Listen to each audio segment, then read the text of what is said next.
আজ যারা কোটিপতি কাল তারা পথের ফকির প্রচলিত এই কথাটি যে পৃথিবীর শীর্ষ ধনীদের ক্ষেত্রেও প্রযোজ্য হতে পারে তা কে ভাবতে পেরেছেন। সম্ভবত সৃষ্টিকর্তা নীরবে হাসছিলেন আর তার ইশারাতে কথাটি বাস্তবের রূপ নিল।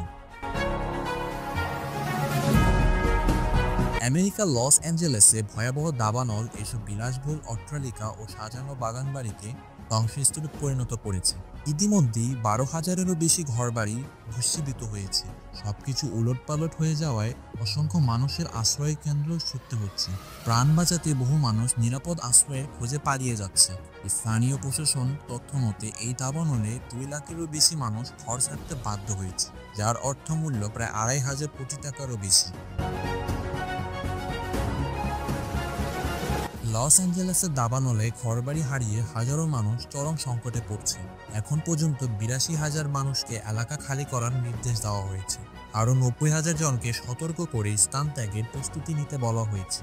দাবানল পশ্চিমে প্যারিস এলাকায় 23,700 একর এবং ইডনে 14,000 একর জমি পুড়িয়ে ছাই করে ফেলেছে।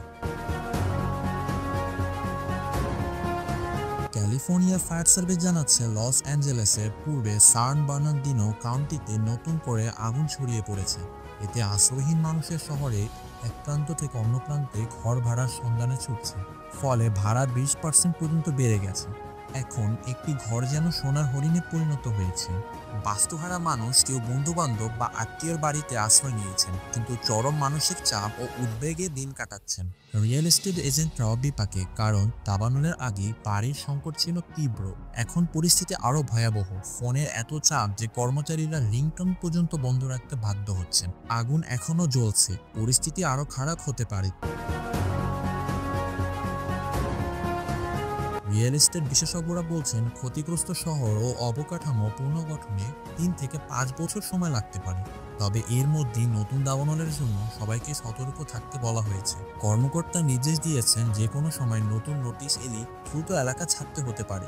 আবহাওয়া বিভাগ জানিয়েছে স্থানীয় সময় বৃহস্পতিবার পর্যন্ত প্রবল ঝড়ো হাওয়া অব্যাহত থাকবে। দাবানলের আগুন ইতিমধ্যে ওয়াশিংটন ডিসির আয়তনের সমান এলাকা হ্রাস করেছে। প্রায় 10 লাখ মানুষ ভয়াবহ ঝুঁকির মধ্যে, আর প্রাণ হারিয়েছেন 30 জনের বেশি। ঝড়ো হাওয়া গতিবেগ ঘন্টায় 70 মাইল পর্যন্ত পৌঁছাতে পারে। বর্তমানে বাতাসের বেগ 30 থেকে 40 মাইল পর্যন্ত, যা আগুনকে আরও ভয়াবহ করে তুলছে।